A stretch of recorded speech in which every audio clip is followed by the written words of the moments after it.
Okay, I'm going to go ahead and get started. It's 8:30. And for those of you who are here, welcome to the Tuesday Forum. I was just looking at all the names I see. We have lots of people here today, and that is really great. Today we have Alysia Osborne and Alysia Craig, and they're here to talk about the Charlotte 2040 plan. But before we get started, we always like to start with a prayer. And is Miss Aretha on yet, Laura?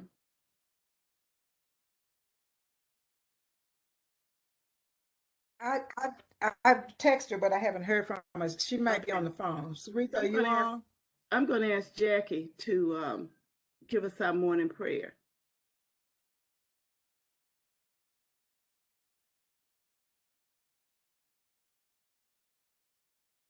Jackie, you're on mute. You're on mute. God, we thank you so very much for your so many blessings that you bestowed upon us. We ask that today, as the Sarah Stevenson Tuesday Forum convenes, that your will be done, that as the 2040 plan is presented to us, that we'll have the understanding as our community moves forward. We again thank you for your so many blessings. Bless each one on the phone and on the Zoom WebEx. We ask all these things in the name of the soon coming King. Amen. Thank you very much. And welcome all. I guess everybody knows by now that we are the Sarah Stevenson Tuesday Morning Forum. And so we are so happy to be able to honor her in that way. I am Mary Johnson, and I will be facilitating. We also have other facilitators. We have Laura McCletty, Jackie Walton, Winston Robinson. We have Nathalie McElrath, Steve Johnston, who is our WebEx expert. And we have Miss Aretha Sherrill, who gives us our morning prayer. She's not with us this morning. Do we have any first timers here? Do we have anyone here for the first time? If we do, we'd like for you to introduce yourself. Okay. Okay, so everybody's been here before. Thank you very much. Okay, just remember that we are on from 8:30 to 9:30, and then we stay an extra 15 minutes until 9:45, just in case you have some extra time and you can stay with us to have some dialogue. And put your questions in the chat, and I will ask the questions after the presentation. So Alysia and Alysia, after your presentation, I will read those questions out for you. So we are very happy to have Alysia and Alysia here today, and they're going to give us a presentation on the Charlotte 2040 plan. Hopefully at the end, we'll have a very good understanding of what it's all about. Thank you. Take it away. Good morning. I'll kick things off and then I'll turn it over to Alysia. So I'm Alyson Craig, Interim Planning Director for the City of Charlotte. And this is a really important time for the future of Charlotte. This past June, we passed the Charlotte 2040 Comprehensive Plan. Is the first comprehensive plan that the City of Charlotte has had for 45 years. And it really was done in a way in which it was looking to address inequities of the past and unite the city around a shared set of goals for the future.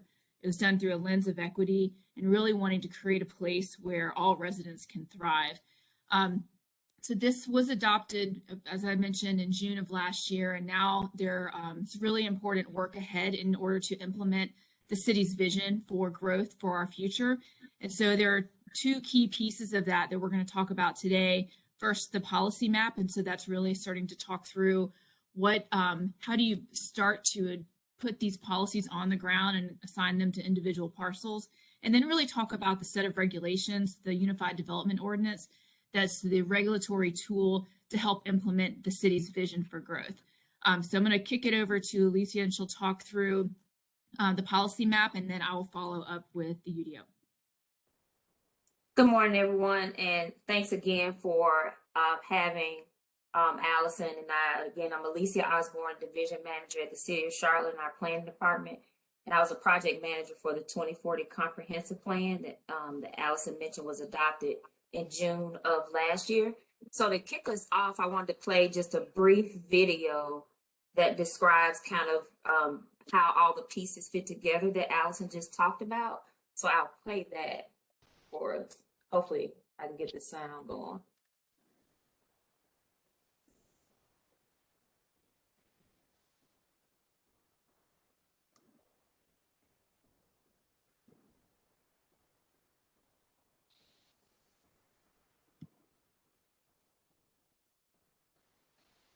Never like WebEx. It's okay.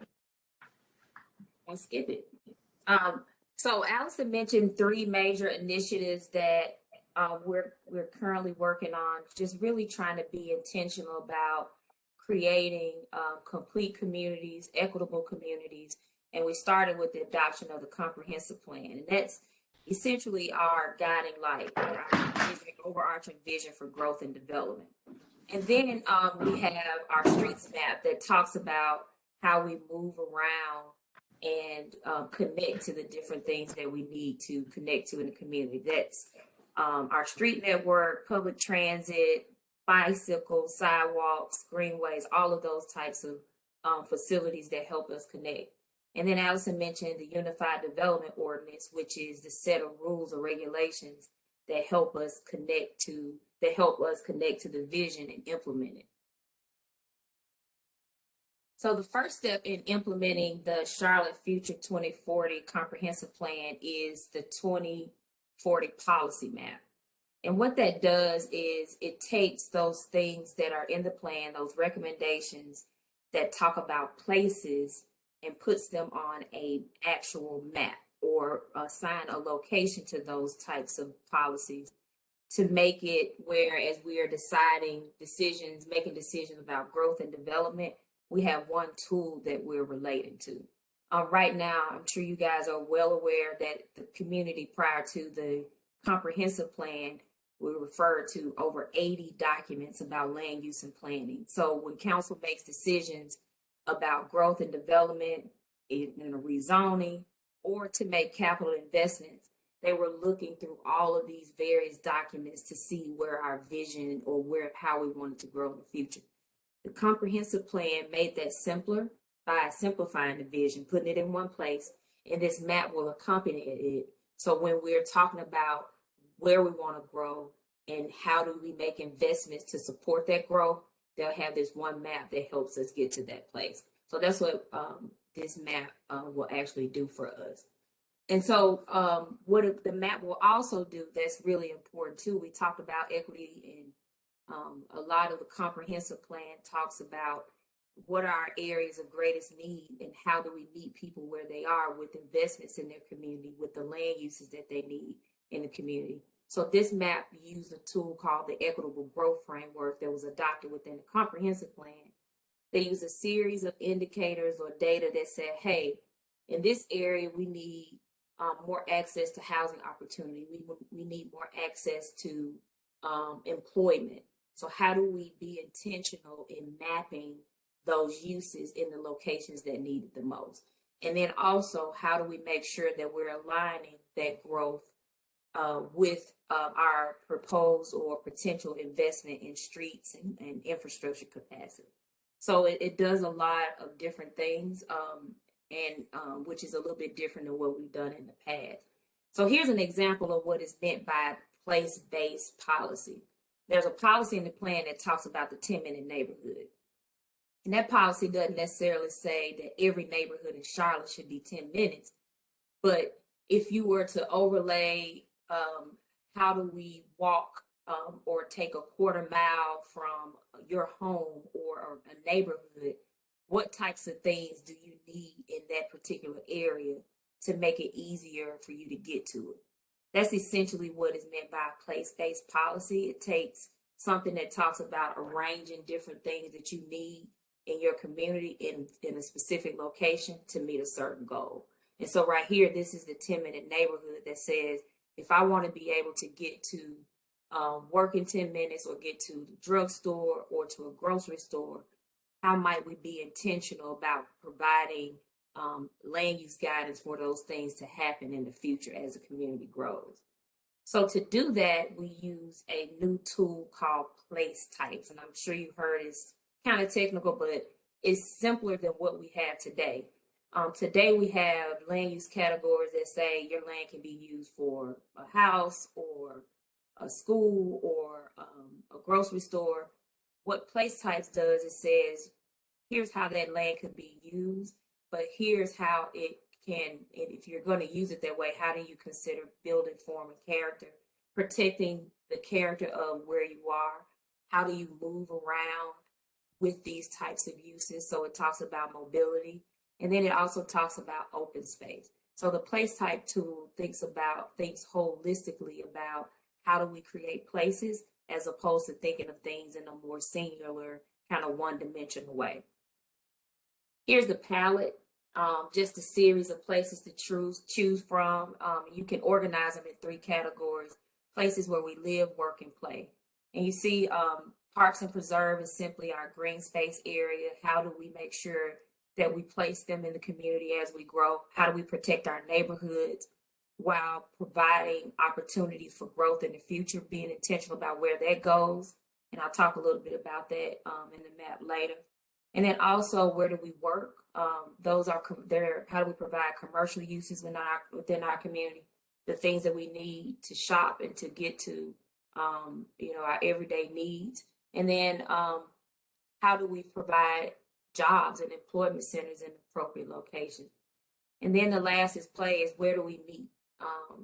Uptown would be a place that we would consider to be like a place type.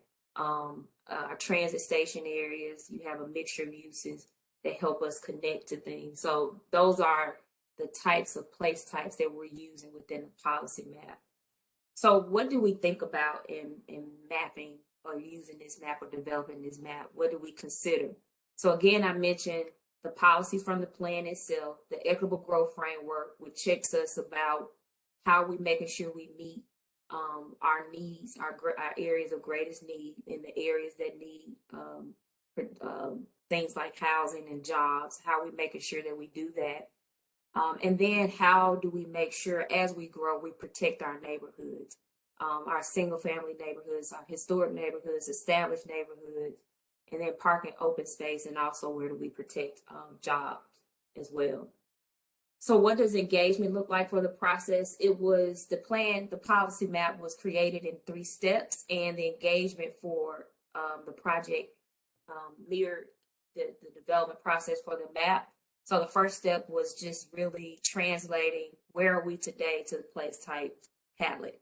How do we look at today's development and determine what the place types would look like? And so that was last summer. The second step was we released a map in October of last year, which pretty much said, here's how we want to grow in the future. And then looked at fiscal impact analysis we had to say, if we're going to grow this way, how do we pay for that growth, or how does the city pay for that growth? And so there were some analysis around that as well. We shared that information back in October. And now we're in the phase where we're refining the map based on what some of the community engagement that we've had. And so at the bottom of the screen, you see all the different ways that we've been communicating with folks. When the process first kicked off, we sent a postcard to every person in the county.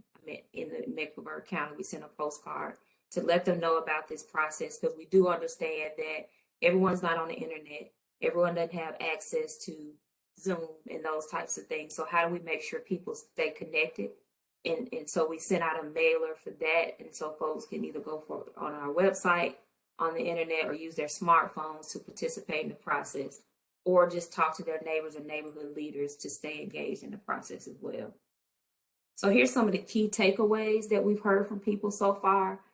Making sure that we preserve our historic districts, parks and greenways in our neighborhoods. No new news there. And so we made some adjustments to the methodology to make sure that we were consistent with that goal and desire of the community to protect our neighborhood. when we're considering higher density residential like apartments or large scale townhome developments, making sure that's along thoroughfares and not within the established neighborhoods, being intentional about where that placement goes. And then also make sure that people have access to transit and to other modes of transportation. And then looking at the job locations, being intentional about that, and also thinking about if we're going to have commercial uses in our community, how might they transition to mixed use development in the future as we grow. So that's not necessarily getting rid of gas stations, but thinking differently about how those auto-oriented type uses appear in the community. So the second draft of the map is available for review. You all can visit cotfuture2040.com and go to the map. This is a snapshot of that page where you can go to, there's a tab where you can go to the map and view it. And then right below that, there's another tab that says how you can be engaged. And I'll talk a little bit about the platform for you to be engaged. This is what the map looks like. Looks a little complicated, kind of overwhelming, but I'll walk you through kind of what the essential elements are. So the color palette is the application of the place types to all of Charlotte. And there's a legend, and you can click on any parcel within the city to see what that place type is. And there's a description in a pop-up box that says, here's what that means for a particular parcel. The circles on the map indicate revisions from the first draft to the second draft of the map. So it's really easy to see where there were changes, and most of the changes, I will say 90% of the changes were made based on community feedback. And they weren't just individual changes to a parcel, but community-wide. If something needed to be changed in one area, more than likely it applied to another location. So those circles on the map are revisions. And then you can place in the left-hand corner, you see the little blue box. That's where you click to leave a comment or to reach out to staff to provide a comment, or we can have more discussion about the map. So it's really user-friendly. If you can't understand it, you can always email us and we can walk through it, or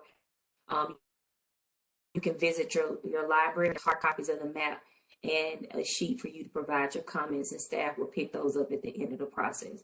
So it's really accessible and easy for people to use.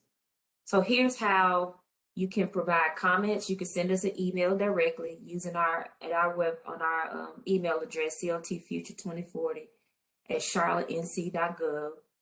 We have a community conversation tonight. It's really a town hall style meeting where you can participate and sign up and then listen to others ask questions, and you can ask questions and have one-on-one dialogue with staff. That's today at 12 p.m. and then there's another one at 6 p.m. And then you can also use the online map. But if all else fails, you can always email us or dial 311 to leave a message, and we'll get your comments that way as well. So there's additional work that's happening with the comp plan. I wanted to kind of point out the comprehensive plan and the policy map are moving forward, but there's also some other implementation work that's really important to the community that was commissioned in the comp plan. So in the comp plan, there were 3 committees that council established: the Community Benefits Committee, the Anti-Displacement Committee, and an Equitable Development Committee.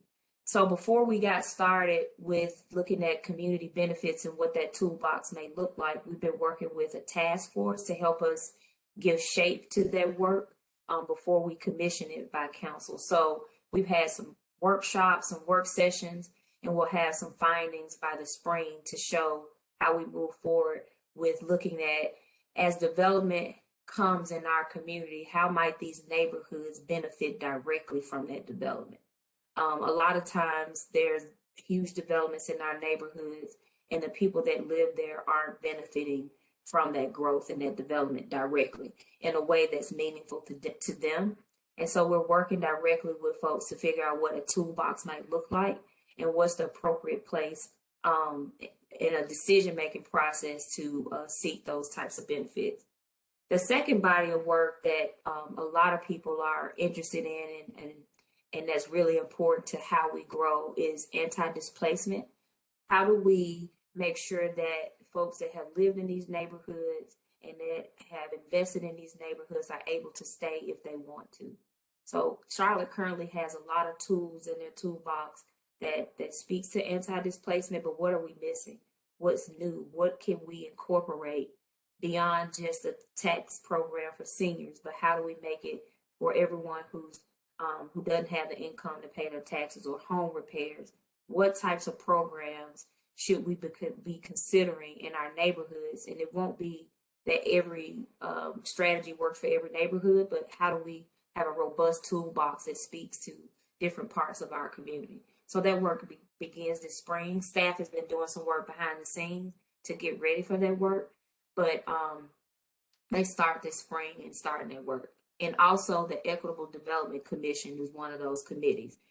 And what this group is simply essentially tasked to do is how do we make sure that our future infrastructure investments, streets, stormwater, amenities, are going in the areas of greatest need. So as the city make capital investments or comes up with this budget, how to spend the tax dollars, how do we make sure that we're addressing those areas that have the greatest need and being equitable in that approach? And so this group will work with staff to help come up with strategies to do that and make sure as we're deciding where to spend tax dollars, we're being equitable in doing so. And so that's the charge of that group, and that group hopefully will start this spring. Council just made assignments in terms of the commissions for this past fall, so that work will likely begin this spring as well. So here is a slide that describes the next steps in this policy work for the policy map. Again, I mentioned the community conversation, and then the next step in kind of engagement, the community will have the opportunity to speak before council on the 28th of February. But in between that, we'll be updating our elected appointed officials, those who will be making decisions about the policy map, making sure that they're abreast of what the community's concerns are, how does the map address it, or how does the map doesn't address it, and how might we make sure that we address those concerns, if not in this process, in a future process. So here's the schedule for that, and then looking to have take council action or seeking council action at the end of March of next year. Of March this year. So here's how to stay connected. Again, this is our email address, our website, and then follow us on social media. If you guys have any questions, we can pause now, Mary, and take questions, or keep going with Alyson, however you want to do it. Let's let Alyson give her presentation, and then we'll have questions. Okay, I'll keep going. Alyson. Okay, thanks. Just a quick UDO update. If you go to the next slide. So the UDO, the first draft, this is something that staff has been working on with our Ordinance Advisory Committee and our interdepartmental team for a number of years. The first draft was released on October 7th of this past year. Next slide.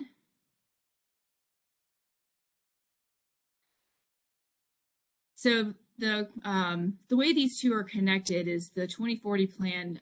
This really, of course, Alysia talked about that. It really sets the overall vision of what we want Charlotte to be when it grows up in the 2040. And then the UDO is, of course, the key piece that implements. This is the regulatory tool that takes different pieces of ordinances that have been developed at different times over the last 30 years and unifies them into one unified development ordinance.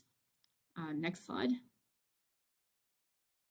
So the outline of the UDO is as such. So there's an introductory section with definitions, go through different zoning districts, and so updated zoning districts, reducing them from the 40-something that we have today. There's sections on subdivisions, streets, and infrastructure. Sections on stormwater and natural resources. This is where you have some of your tree articles, and then just how the overall UDO is administered. So this is how rezonings occur and how you do amendments to different approvals that have been made in the past. Next slide. I'll put this in the chat in just a few minutes. The document is quite large. It is 608 pages. It's very technical. So we've developed a resource guide. It's about 26 pages, and this will help walk you through the document to help you find information on specific topics of interest or on specific zoning districts. We also highlight some of the new regulatory concepts that the city is proposing. There's different overlays that will help protect the character of neighborhoods. There's different ways in which we're looking at parking. We want to really protect Charlotte's tree canopy, so talking about different ways in which that we can prioritize and better preserve our large trees in our community, and then just overall transportation improvements. Next slide. We're receiving feedback a number of different ways. There's an online portal. I think now we're up to about 600 comments. Those are being posted, both the questions and the comments, as well as responses, I believe, are being posted today in our online portal, and I'll put that in the chat in just a minute also. We have a number of virtual conversations that, you can go to the next slide, that's fine. Thanks, Alysia. A number of virtual conversations, and these have been sort of topic driven. We've had really good attendance, and we've extended the comment window from, it was going to close on January 18th. We've extended that to March 18th, just to allow additional time for community conversations. And so we'll revisit some of these topics, particularly as it relates to neighborhood zoning districts and trees. And we're getting a lot of comments on short-term rentals, affordable housing, and some of our tree standards. And so we will revisit and add sessions on these particular topics. Next slide. And then just real brief, this is our schedule. Alysia talked about the 2040 map. We've actually just as of this week extended that comment window and adoption period for another month to allow additional time. We didn't talk much about the strategic mobility plan. That's another key part of the work that the city is doing right now. We're looking for adoption of that later in May of this year. And then the UDO, the comments are due on March the 18th, and we're hoping to have council adoption of that in late July. And with that, I think that's it. And we are really happy to be here with you today and look forward to answering your questions. Thank you so much. Thank you, both of you, for your presentation. That was very insightful.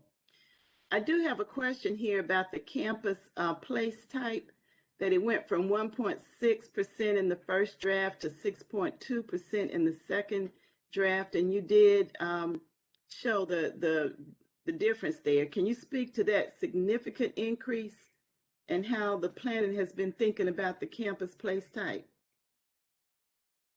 So the campus place type increase, we changed the, for those who don't know what campus place type is, it's the place type that speaks to our institutional uses, like universities, schools, and large scale campuses, medical campuses. And so it changed from, we adjusted the threshold to include large school campuses. And so you will see those schools that may have been embedded into the neighborhood originally identified as campus uses because of the size of the parcel, if that makes sense. And so it increased the percentages of campus, the campus place type throughout the community increased a little bit because of that.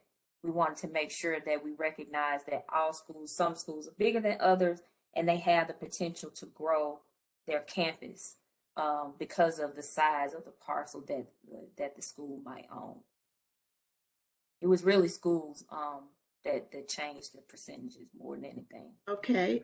City investment has always gone to the greatest need. Okay. How is the greatest need defined, and who is being heard? So what a large part of the comprehensive plan in this process was looking at over 80 data points around access to amenities, goods and services, housing opportunity. And so there are layers of maps that were used and data points to determine which part of our community has certain things and the other parts that don't. I'm sure you guys are familiar with the crescent and the wedge, and looking at essentially the inequity in the community in terms of investment and appreciation of property values. A whole lot of things can be attributed to those geographies. And so instead of talking about a lot of that anecdotally, how do we make sure that we understand from a quantitative standpoint what those what access to those things looks like, or what the opportunities are?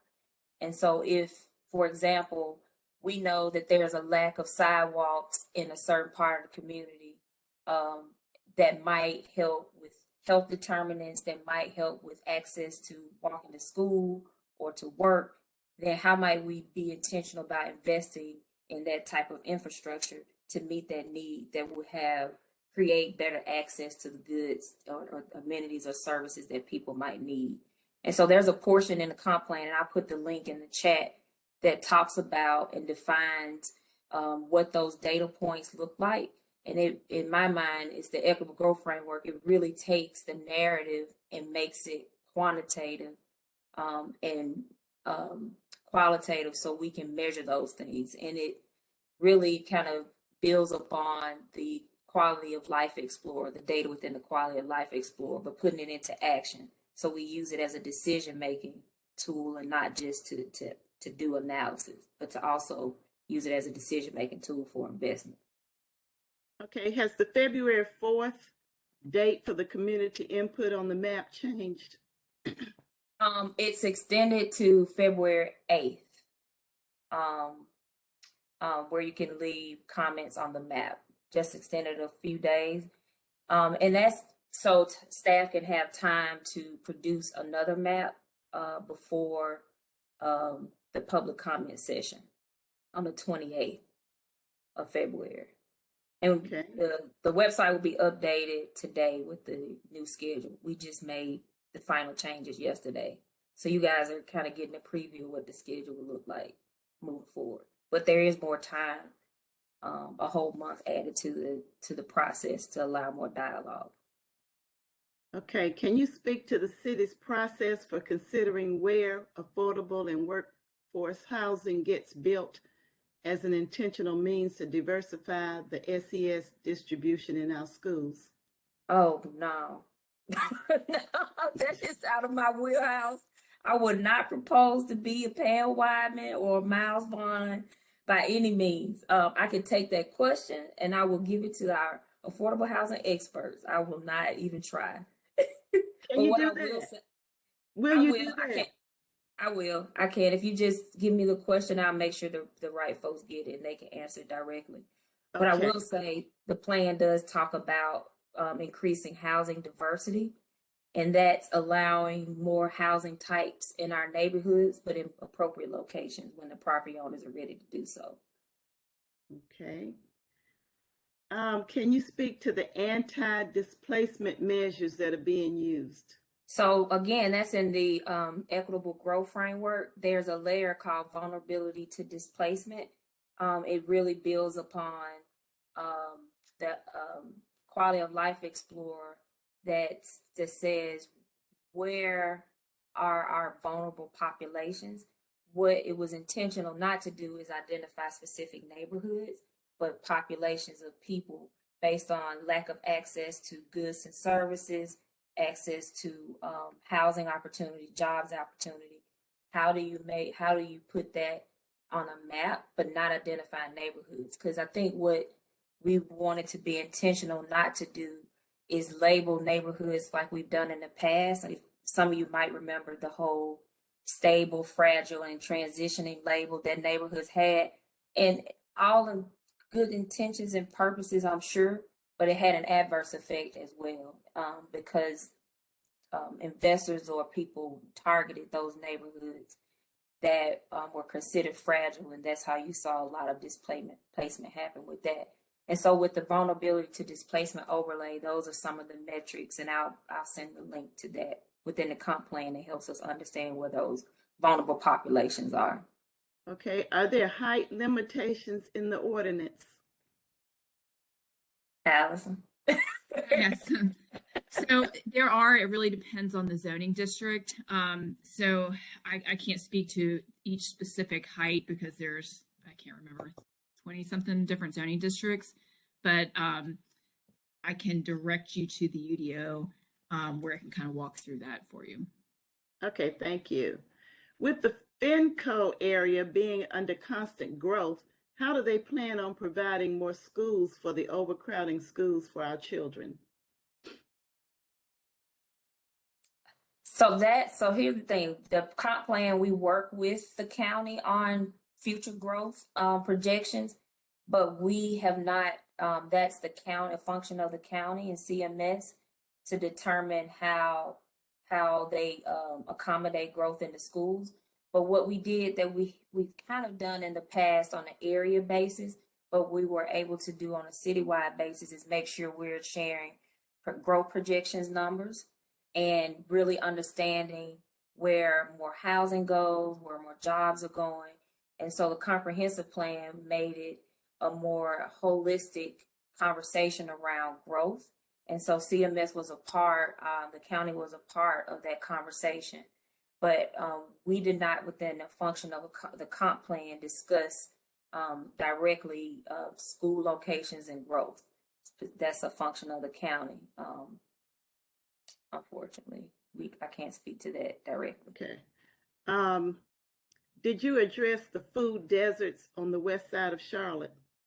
Yes, that's part of the growth framework as well. Lack of access to fresh food options. And so within the plan, there are some recommendations, some policies around creating a food plan, a food access plan that the county's leading. And then also as we grow, what are some of the opportunities to provide food options in mixed use developments? We're looking at how that might happen as well. And looking beyond just a grocery store to provide food options, but there are several different ways that we can provide fresh food within the community. So the place type map, the way using the place types as a tool makes it easier for those types of uses to locate within the community. So yes, we looked at the food desert. Okay. Can you do that? I'm sorry. I'm sorry. Hey. Can you define FinCo? FENCO. Someone on the call can. Far East Neighborhood Coalition. Okay. And that's particularly the area, I think beyond 485 on the east side of Charlotte. Okay. Are you able to speak more on the process of how the pie of resources is determined, cut, and distributed? And will prospective investment data according to neighborhood be available? What's the question again? I'm sorry, that's a loaded question. Okay, the process of how the resources are distributed, how they are determined, of how much, who gets what, you know. Right. So there's a current process for how capital dollars are spent in two ways. It's the kind of the budgeting process that's going on now with the city, and that determines our operating and capital expenses.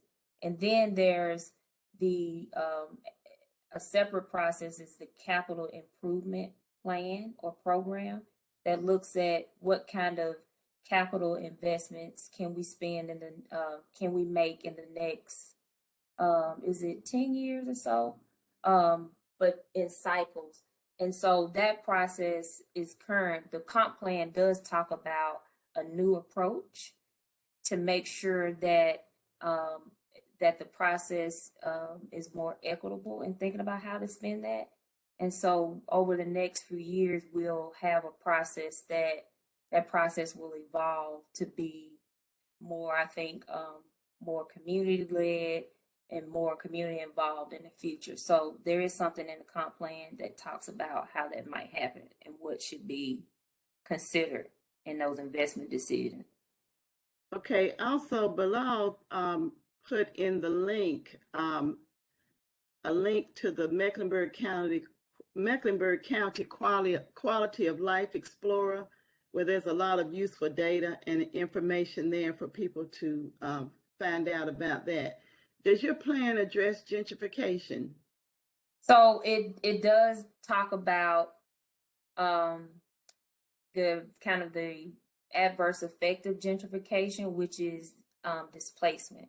And so it talks about where are our vulnerable populations, and then what are the tools to mitigate displacement, because we know that gentrification is the rapid change within the area. And, you know, depending on who you ask, they may call it economic development, but then the adverse effect of that rapid change is displacement of not just people, culture, in their homes. And so the plan talks about how do we think about change in a more thoughtful manner over time, and then what types of tools do we have to mitigate displacement. And the Anti-Displacement Commission will look at how do we expand that toolbox as well. So it does address displacement and inclusive change over time. Okay. I have a couple of things in here regarding the schools. CMS is currently evaluating its capital needs assessment and looking at growth, and they will be bringing forth a bond. The county will be bringing forth a bond to build new schools. Also, let's see, I had one from Louise Woods. CMS is responsible for citing schools. What are your plans to work with CMS and the county commission about school needs? So moving forward, we've always worked with CMS in making sure we share data about projected growth and evaluating that over time. There's a group called the Joint Use Task Force where it's monthly or by every other month, where we meet and talk about those types of investments in the community, make sure we're sharing data and understanding how the community might be changing more frequently or on an annual basis, however we need. And then also we make sure that we are coordinating with CMS in our rezoning process as well. They're part of those conversations. So as developments walking in the door, they are in part of the discussions about if we're going to have this type of growth, what's the impact on the schools? And Alice can probably speak more to that process and how the schools are a part of that conversation when development walks in the door. Okay, Alyson, can you speak to the City Council, County Commission, and Board of Education working together intentionally to make all this work with the city?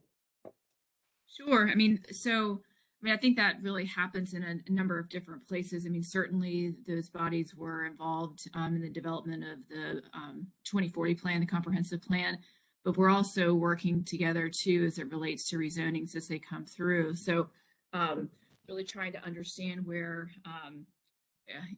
where there are potential impacts to schools in terms of overcrowding, and then really trying to be thoughtful about how schools are incorporated into the UDO and what particular zoning districts that we would allow schools to be built under the proposed UDO. So it's always a work in progress, and it's always challenging having different governmental organizations working together. But I think it's really important that we remain intentional in that way because we're all trying to make a better Charlotte. Okay. Is there a comp plan to adjust these old suburban neighborhoods into a vision of a 10-minute city? Or does the plan kick that can down the road? I saw that before you started reading it, so I had to prepare my face to respond to that. I know. So I mentioned that the 10-minute neighborhood is a goal, right? Like, it's not intended to displace or retrofit neighborhoods to meet that goal. What it's intended to do is, as we grow and there are opportunities to provide services to minimize the amount of travel time people have to things. That's what the goal is intended to do. It's, say for instance, it takes you 10 minutes or more than 10 minutes to get to a grocery store or a drugstore or to a school. As we have growth opportunities, how might we place those things in the locations that decrease that travel time? Or how might we invest in infrastructure? If you're not biking, if you're walking, putting a sidewalk in might decrease your travel time. Or some of these older neighborhoods that have cul-de-sac after cul-de-sac, is there an opportunity to put a trail or something that connects you to things? There are a lot of parts of our community. There's a park or a school or something right in our backyard, and you can't get to it. Is there an opportunity in future growth and development that increases or provides an opportunity to provide that connection and reduce your travel time? So it's being intentional about putting those types of investments to get people to the things they need every day. Okay, and just for information, the FinCo represents Far East Neighborhood Coalition, the area between W.T. Harris and I-485 and Albemarle Road and Rocky River Road. Thank you, Matt. Where can you find more information about the plans that you're speaking of? COTfuture2040.com. Okay, I think you put that in the chat already. The 10 miles example on your PowerPoint, so many communities still do not have those in their areas. Now what? I think I've kind of answered that before. It's not intended to, the 10 minutes is not intended to retrofit, but to provide goods and service or access to things we need as we grow, and to also invest in infrastructure to get people to those things in the future. Okay. Is there a threat of the comprehensive plan's mechanism for eliminating single family zoning will be undone in the UDO with the departure of our city planner? Well, that's a two-part question. I'll go, Alice. So the comprehensive plan never eliminated single family zoning. I think that's a common misconception of the policy and the plan. It actually preserves the opportunity for you can still have a single family home, build a single family home. And what it does do is provide the opportunity for more housing options. And those options are duplexes, triplexes, or quads, which are already allowed in our community. It's just saying you can do those, so if you choose to, in more locations. So single family zoning was not eliminated, and Alyson can speak to the UDO part. Sure. And so the UDO carries that forward. And so in all of our residential zoning districts, duplexes and triplexes are allowed there. There are provisions just to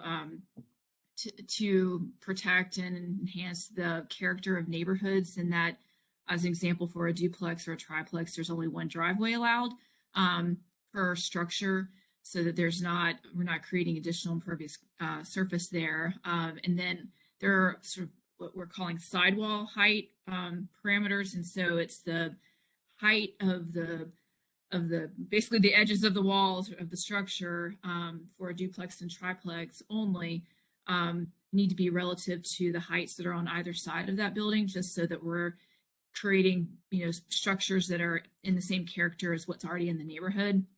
Some ways in which we can provide additional housing options in our community while not abruptly changing the character of the existing neighborhood. Okay, I do have a text message question here, and it is, how much will all of this cost? How is it funded? Or is it just another plan that goes unfunded? So as I mentioned during my presentation, we've done a couple of kind of fiscal impact analysis. As we grow, how much will this cost the city to serve that growth? And in summary, just to keep it real simple, it's very minimal increase in how the city will pay for the growth over time. And again, remember, this is a 20-year plan. There was already a plan in place for growth, but this one is a little bit different and thinks about growing equitably. And so it's not, the city will be able to pay for that growth over time. On our website, and I'll send you all the links to all of this, there's a summary of the fiscal impact analysis that says it looks at all the services that the city has and what it will cost to service that growth. We are in, and that was during the comp plan. Right now, during the policy map work, they're refining those findings, and we'll have that after the final map is adopted. So we'll be sure to make sure you guys share that. But it's all on our website on the resources pages, resource page, cotfuture2040.com. And if you go to the resource page, the preliminary findings for the fiscal impact analysis is on there. Okay. Will the inclusion of triplexes and duplexes in single family neighborhoods, will that reduce the value of those communities?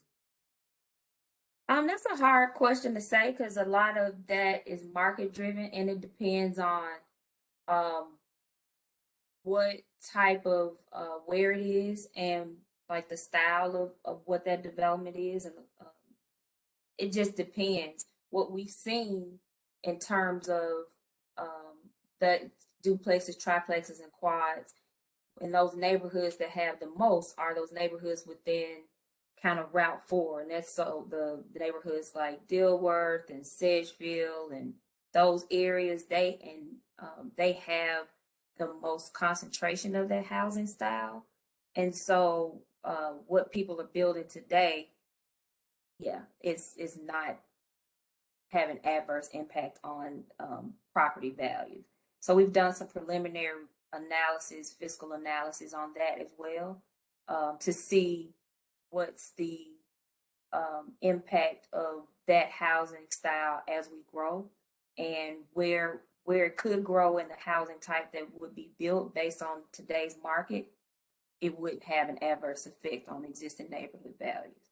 But I can, again, that's on our website as well. Okay, I have another question. I have another question about housing, and it's about people with limited incomes. Will the affordable homes be built in areas where there's limited income and where people work, near where they work?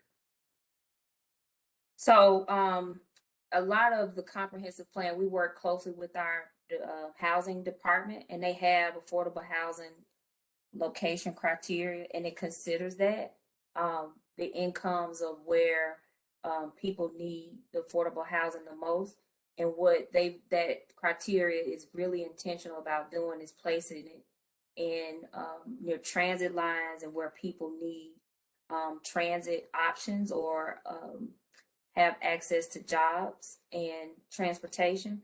And so the plan carries that vision and those criteria forward. So that's what I will say about that part. But again, I'm not an affordable housing expert, so I won't speak too much about it. Okay. Now, our final question is there a tax increase in order? Not based on our fiscal impact analysis. I would say no. And I might lose my job if I say anything different. That's not my job. I think that's under the purview of the city manager. So I don't think that, but I don't think the work that we're doing is necessitating that. Okay.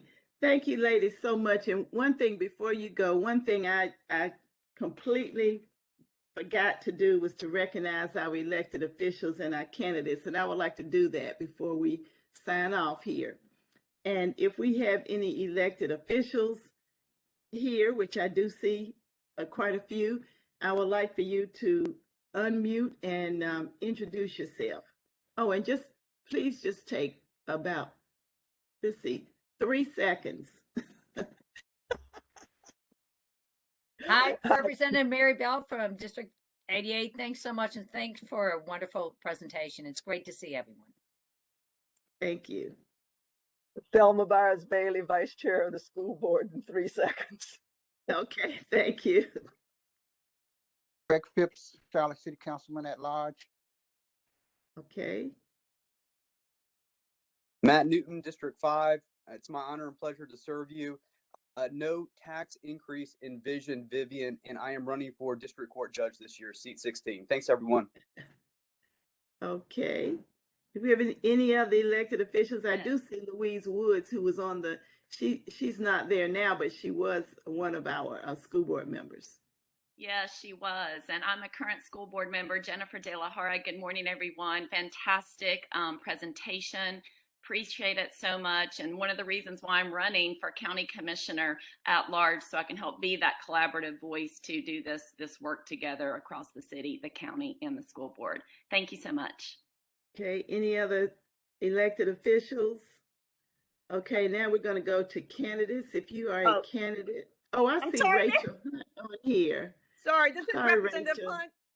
I just want to say I learned so much from this presentation, and I came in late, and I've had some trouble with my camera working. So I just want to say thank you all very much, and I will be attending these in the future. Oh, thank you. And say hello to your dad, former I Governor will. Hunt. Thank you. Okay. Anyone else who's an elected official? I can't see everybody on my screen. I've got like 3 screens of people. Okay. Now, if you are a candidate and you're running for something, 3 seconds, your name and what you're running for. Good morning. Hi, my name is Jennifer Fleet. I'm running for District Court Judge, seat number 15. Thank you. Good morning. My name is Stephanie Hand, and I'm running for Charlotte City Council, District 6 seat.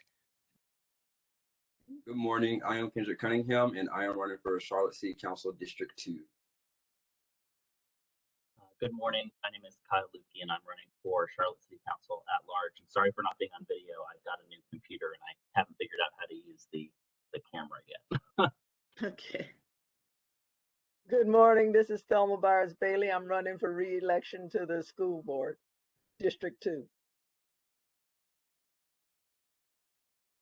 Matt, I see you. I know you're running. Yeah, I was like, oh, wait a minute. I got to, yeah, running for my 4th term in the House, District 88.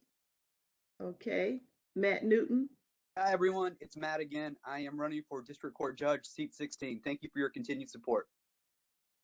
Okay, Trevor, I see you. I was just about to say, good morning, everybody. Trevor Fuller, a former county commissioner at large and chairman of the county commission, now running for the North Carolina State Senate, District 42. Okay, Tim. Hey, good morning, Tim Emery, candidate for Mecklenburg County District Attorney in the May primary. Okay, Charlene. I think I see Charlene. She's disappeared. I'm right here. Good morning. Oh, I see you now. My name is Charlene Henderson, and I am running for city council. However, we do go to court this Thursday, February 3rd at 9:30 in the federal court building to determine the redistricting maps. And yeah, so if anyone would like to help and participate with that and be a support of Hidden Valley, we're more than welcome. So again, I'm Charlene Henderson, and I will be running for city council. Thank you so much for the opportunity. And thank you, Charlene. Bilal? Hey, good morning, everybody. Thank you, Mary. My name is Bilal El Rahal. I'm also running for District Court Judge for seat 19. Good to see you all, and I'll put my website in the chat. Okay. Jennifer Fleet, did we get you? I'm not sure. We did? Okay. You did. I'm good. Thank you. Hey, Mary. Okay. Rob Hillman, candidate for City Council District 6. I'll put my information in the chat. Very good. Thank you, Rob. This is Representative Hunt. I am currently a representative for 103, but I am now running for Senate, currently District 41. The courts will determine whether we continue to keep those numbers. Okay. Do we have any other one? Anyone else running? Okay. That's it. Okay. So we are Mary? at 9. Oh,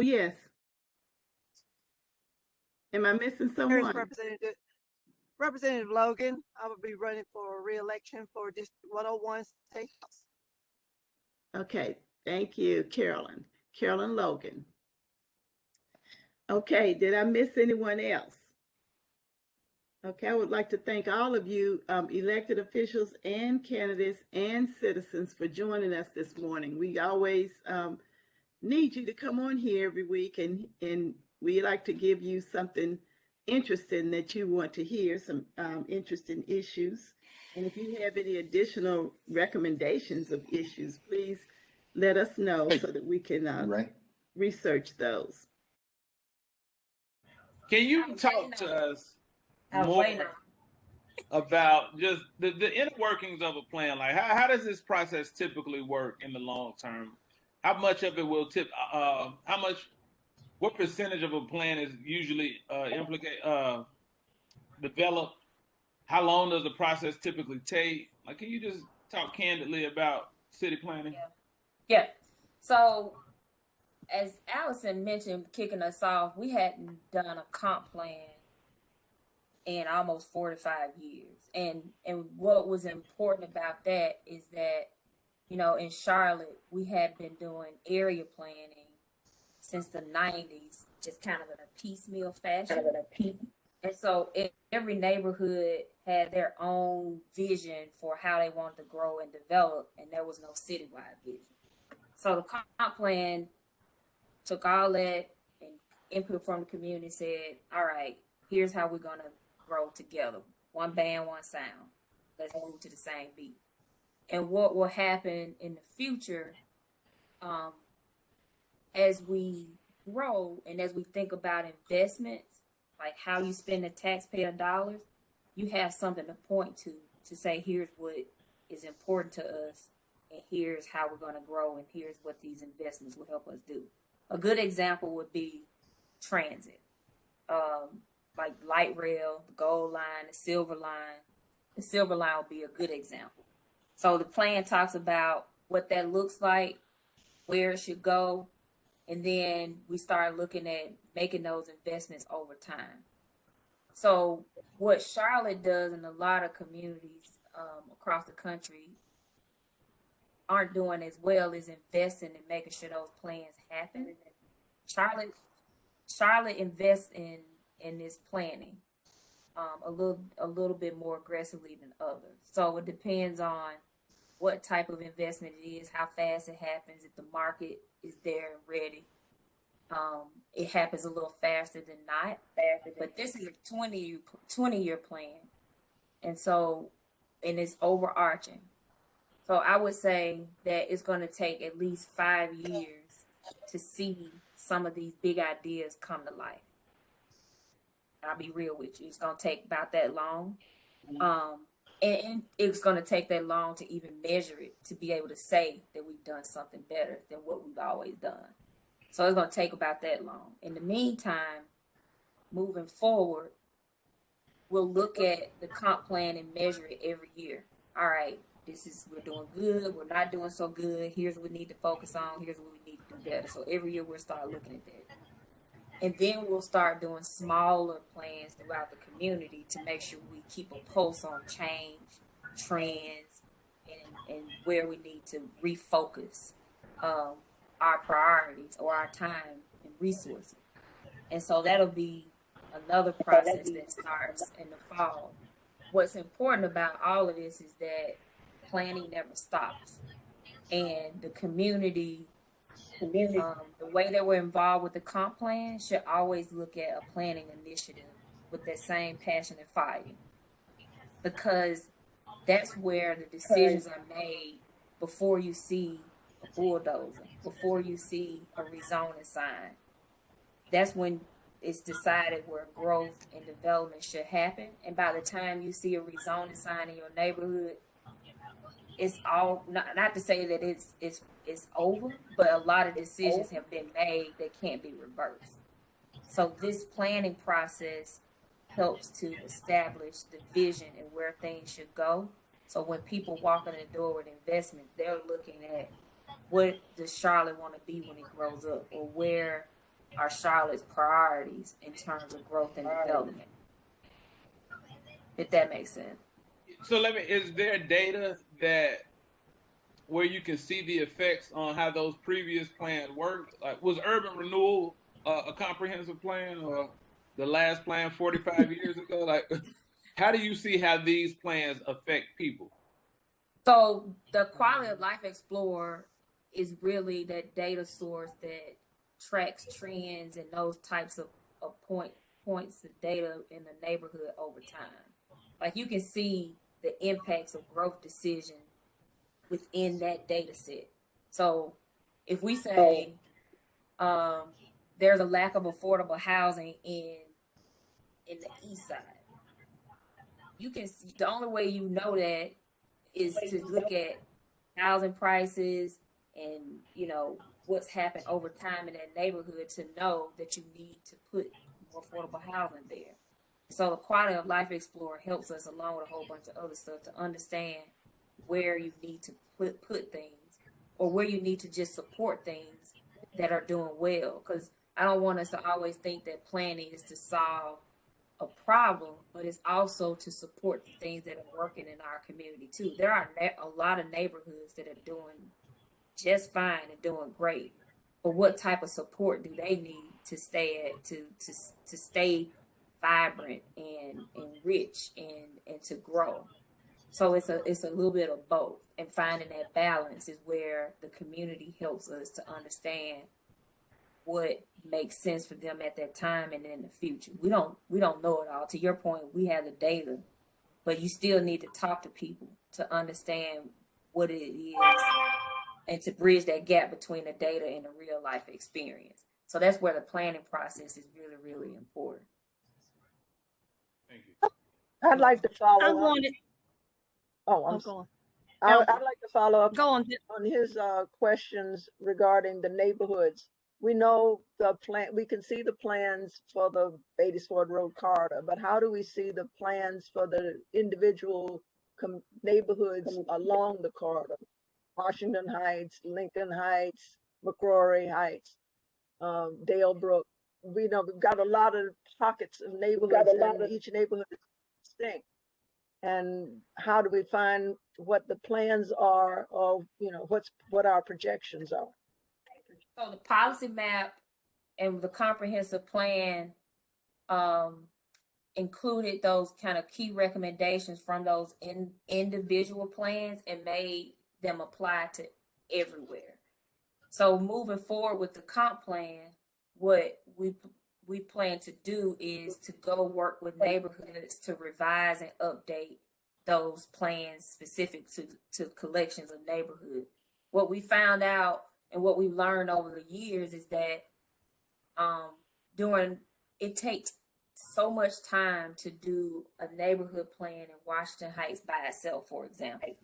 When there are neighborhoods right beside it, if you work with them together, they have similar opportunities, possibly similar issues, and we can look at it more holistically and coming up with solutions and thinking about growth and development over time.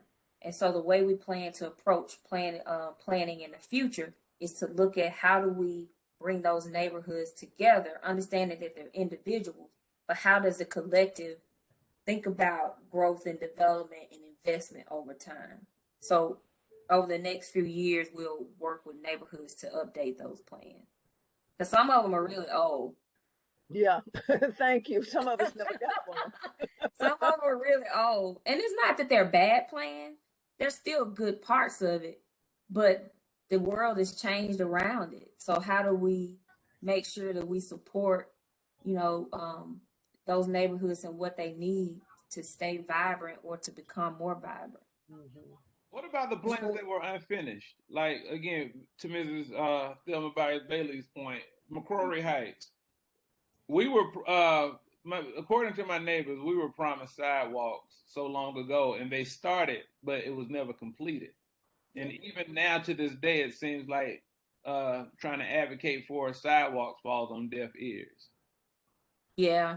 I know there was some projects, some capital projects in the neighborhood that provided curb and gutter and sidewalk, but I'm not sure if like what those plans were in terms of providing it throughout the entire neighborhood.